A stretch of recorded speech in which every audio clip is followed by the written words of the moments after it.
Bonjour, je suis Jacques Expert et vous êtes sur les déblogueurs. Si vous voulez, c'est une histoire de hasard en fait, l'arrivée chez Sonatine. Moi, les livres qui sont là ont été publiés chez Anne Carrière, bon éditeur, et qui je m'entends toujours très bien.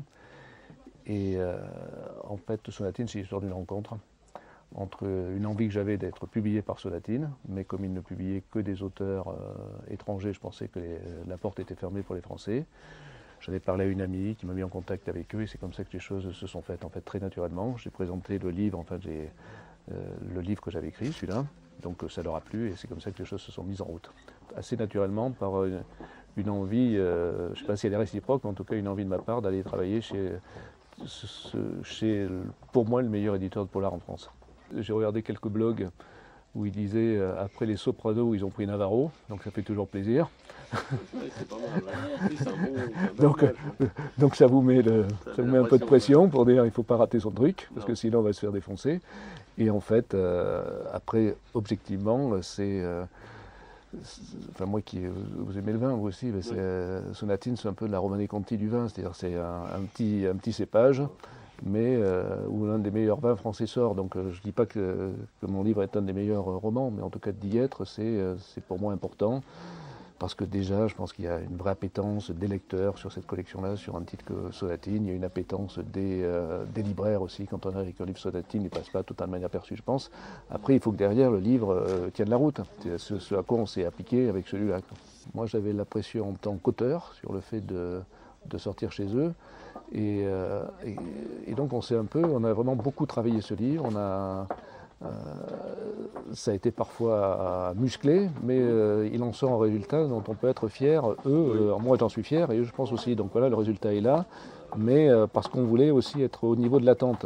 Parce qu'effectivement, ils ne publient que des romans étrangers et de bons romans étrangers. Donc pour la première fois, pour le premier roman français chez eux, il fallait qu'il soit... Là, on va rester, je risque d'être un peu modeste, mais en fait qu'il soit correct, quoi. Ouais. Voilà, Bah oui, hein, voilà. Donc c'était l'enjeu pour eux comme pour moi était là. Le livre, il est assez classique au début dans sa première partie, et puis ensuite les personnages s'installent petit à petit, ils prennent du volume et de l'importance. C'est ça, je dirais, l'une des qualités de ce roman, c'est qu'on croit que c'est simple, et en fait, c'est pas aussi simple que ça. Et jusqu'au dénouement à la fin, on est porté de surprise en surprise dans la dernière partie du livre, alors qu'on est amené tranquillement vers un épilogue auquel on ne s'attend pas. Comment vient l'idée ? Je le saurai, je vous répondrai. Mais comment vient l'idée d'un roman comme ça? Je ne sais pas, ça vient sur un tilt et sur un pitch. Alors comment le pitch est venu dans ma tête, je ne sais pas. Alors, je vais vous surprendre parce que tous mes livres d'ailleurs sont construits sans plan. J'arrive pas à faire un plan. Pour moi c'est un truc, j'arrive pas à écrire de plan, ça c'est la première chose. Et dans celui-là en particulier, en plus j'ai même pas de plan de fin. C'est-à-dire je suis parti sur un pitch de départ, c'est-à-dire des assassinats en banlieue parisienne, avec un commissaire qui est persuadé, qui a sa propre version de la vision des choses et qui s'oppose à ses hiérarchies sur sa vision. C'est ce qui construit ce roman. Donc ça, c'était le pitch de départ, c'était mon pitch. Et à partir de là, je suis parti un peu, j'ai conduit mon histoire comme de jour en jour, sans savoir où j'allais arriver. C'est-à-dire la fin de ce roman, c'est pas la fin que j'avais prévue au départ. Donc j'ai travaillé pendant longtemps comme grand reporter à France Inter et France Info. Alors comment est-ce qu'on arrive au polar? D'une façon assez simple en fait, en ce qui me concerne. C'est que le premier roman que j'ai fait, c'est celui-là, La femme du monstre. Alors qu'auparavant j'avais fait des essais sur la prison, sur l'Europe de l'Est, où j'ai été correspondant pour Radio France. Et ce livre-là, au départ, devait être un essai. Donc j'ai enquêté pendant 5 mois sur ces femmes qui vivaient avec des serial killers, avec des personnages abominables sans le savoir. J'ai travaillé à peu près pendant 5 mois sur cette enquête et quand j'ai terminé, soit je prenais un an de congé sabbatique pour écrire cet essai, soit cet essai, en faisant un mauvais jeu de mots, je le transformais en roman. C'est ce que j'ai fait. Donc j'écris mon roman dans mon coin, je l'ai envoyé à Anne Carrière, qui 3 jours après m'a dit « je prends ». Donc c'est comme ça que je suis devenu romancier. Et maintenant que j'écris des romans, je ne veux plus écrire d'essais. Parce que c'est vachement mieux d'écrire un roman, c'est vachement plus agréable. Moi ce qui m'intéresse c'est le fait divers. Je suis passionné de faits divers, c'est-à-dire quand...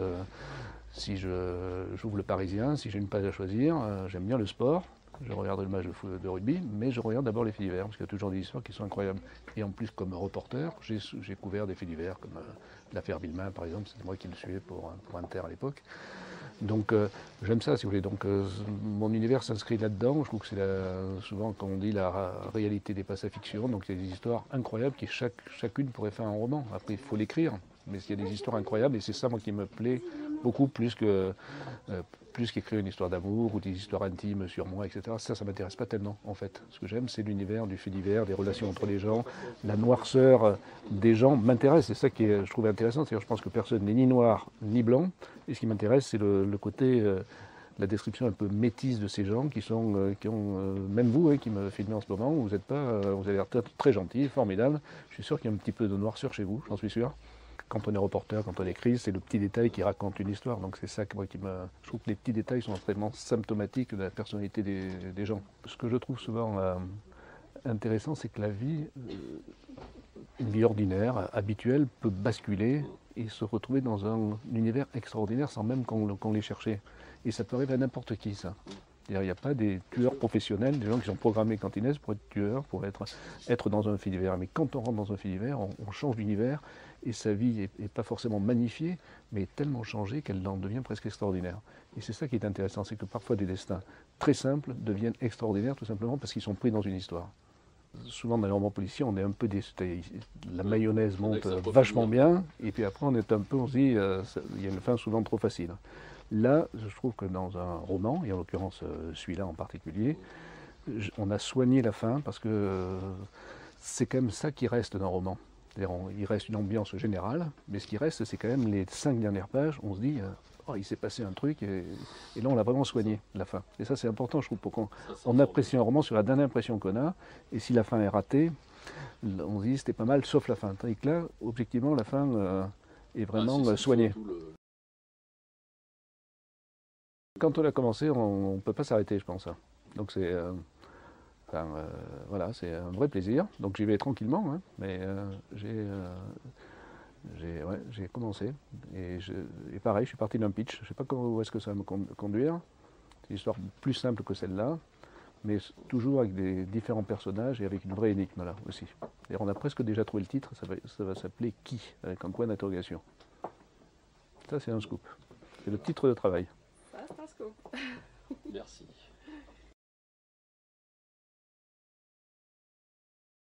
Donc ce livre qui est sorti en France il y a 2-3 ans est sans doute en matière de polar ce que j'ai lu de mieux depuis cette période-là. C'est l'histoire d'un serial killer dans l'Amérique des années 60, supposé fils d'un grand serial killer, et c'est cette double, c'est la paternité, enfin ce lien avec la paternité qui guide ses pas. C'est une plongée dans l'Amérique et dans la tête d'un serial killer qui, je crois, n'a jamais été écrite aussi bien. C'est un livre formidable, franchement, du début à la dernière page, avec un dernier rebondissement. Moi. Je crois que ce qui est important dans un livre, c'est le dernier chapitre, et le dernier chapitre de ce livre est exceptionnel. Donc je le recommande, mais sans modération.